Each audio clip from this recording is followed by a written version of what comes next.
વડોદરા શહેરની MS યુનિવર્સિટીમાં વિદ્યાર્થિનીઓને food પોઈઝનિંગથી 100 જેટલી વિદ્યાર્થિનીઓની તબિયત લથડી. રાત્રે મેસમાં ભોજન લીધા બાદ વિદ્યાર્થિનીઓની તબિયત લથડી હોવાનું સામે આવ્યું છે.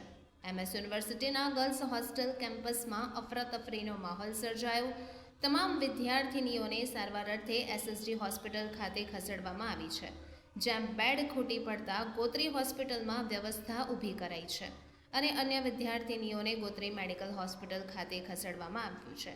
એમ્બ્યુલન્સના સાયરનોથી ગુંજી ઉઠ્યું હતું girls hostel campus. KG hall સહિત 4 ગર્લ્સ હોસ્ટેલની 600 વિદ્યાર્થિનીઓએ ભોજન આરોગ્યું હોવાનું જાણવા મળી રહ્યું છે. लगभग एप्रोक्सीमेट 60 થી 70 પેશન્ટ આવ્યા છે. 40 થી 45 પેશન્ટના કેસ નીકળી ગયા છે અને બીજા કેસ પેપર કરાવવાની પ્રક્રિયામાં છે, પણ તેમ છતાં પણ ટ્રીટમેન્ટ બધાની ચાલુ થઈ ગઈ છે. બધા પેશન્ટ એડમિટ ઉપર કરી દીધા છે. વોર્ડમાં એની ટ્રીટમેન્ટ ચાલુ થઈ ગઈ છે. એચએસસી સિવાય કઈ હોસ્પિટલમાં શિફ્ટ કરવામાં આવી? અમે અહીંયાના બધા લગભગ કોટ ફૂલ થવાથી અમે જાણ કરી છે. ગોત્રી હોસ્પિટલમાં પેશન્ટ શિફ્ટ કરવા માટે અમારા સાહેબે જાણ કરી છે. એ તો મને ખબર નથી. ના હજુ તો અત્યારે તો પાછા આવ્યા નથી, પણ 108 એવું કીધું હતું કે પેશન્ટ ત્યાં લેતા નથી.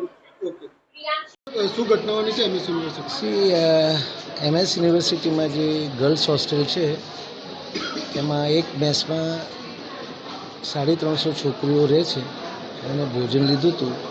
ત્યાર પછી એમાં અત્યારે જે અમારી પાસે 4:30થી જે વાત ચાલુ છે એમાં 40-45 અને કદાચ એમાં બીજી 5 છોકરીઓ એટલે 50 છોકરીઓ આવી છે અને એમની સારવાર ચાલુ છે ને અત્યારે તબિયત જે છે એમની સ્ટેબલ છે અને જેમ સ્ટેબલ ઘણી 3 છોકરી એકદમ સ્ટેબલ થઈ ગઈ છે. મેં જાતે જોઈ છે. કયા કારણોસર થયું?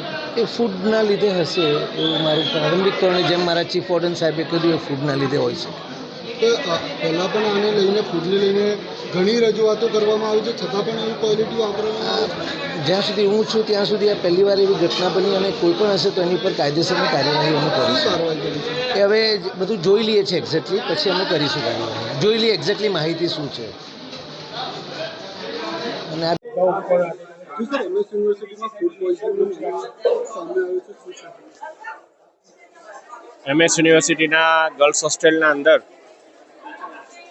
ગઈકાલે રાત્રે ભોજન કર્યા બાદ અડધી રાત્રે આપણા દીકરીઓને બહેનોને પેટમાં દુખાવાની અને ઉલટીની ફરિયાદ આવી.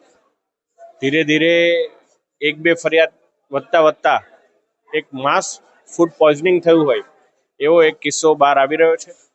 અહીંયા પ્રાથમિક સારવાર તમામ જેટલા પણ આપણા વિદ્યાર્થીઓ છે એમને વ્યવસ્થિત રીતે અપાઈ રહી છે અને હવે જો માની લો કે હજુ વધારે કોઈ પેશન્ટ એવા ટર્ન આઉટ થાય કે એમને પણ વધારે આ પ્રકારના પ્રોબ્લેમ છે તો ગોત્રી હોસ્પિટલને પણ આ બાબતે જાણ કરવામાં આવી છે. એટલે એવું ના થાય કે એક સાથે એક જ જગ્યા પર વધારે પેશન્ટ આવે અને એની સારવારમાં મળવામાં એમને કોઈ પ્રકારનું કોમ્પ્રોમાઇઝ ફેસ કરવાનો સમય આવે.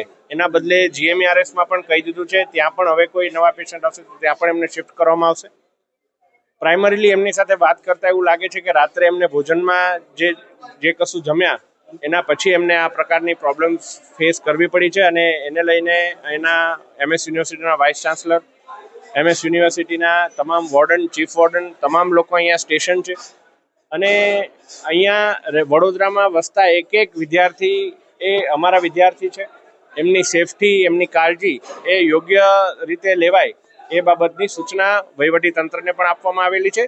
ઘણા પેશન્ટ્સ એવા પણ છે, 7-8 જેટલા પેશન્ટ્સ એવા છે કે જે સારવાર લઈને પરત હોસ્ટેલ પણ જતા રહ્યા છે. એટલે હું માનું છું કે થોડા કલાકોમાં આ સ્થિતિ સામાન્ય થશે અને MS યુનિવર્સિટી પોતે પણ આ વિષય કઈ રીતે બન્યો એ બાબતે પણ ઊંડાણપૂર્વક તપાસ કરશે. આની પહેલા પણ ફૂડને લઈને ઘણા બધા સવાલો ઊભા થયા છે. આ વખતે પણ ફરીથી આ સવાલ ઊભો થયો છે અને આ મોટા પાયે ફૂડ પોઈઝનિંગનો મામલો સામે આવ્યો. જે હું ચોક્કસ માનું છું કે જ્યારે એવા જે માસ કુકિંગ જ્યાં પણ થતું હોય ત્યાં ખાસ કરીને વરસાદમાં હાઇજીનના અમુક પેરામીટર્સ આપણે ધ્યાનમાં રાખવા જોઈએ અને એ જ બાબતે મેં MS યુનિવર્સિટીના ચીફ વોર્ડનશ્રી અને વાઇસ ચાન્સલર સાથે પણ ચર્ચા કરી છે. તેઓ આ બાબતે ખૂબ જ ગંભીર છે અને યોગ્ય તપાસ કરી અને જે કોઈ પણ નિર્ણય લેવાનો હશે મને વિશ્વાસ છે કે MS યુનિવર્સિટીના સત્તાધીશો એ નિર્ણય લેશે. Subscribe now and press the bell icon. Never miss an update.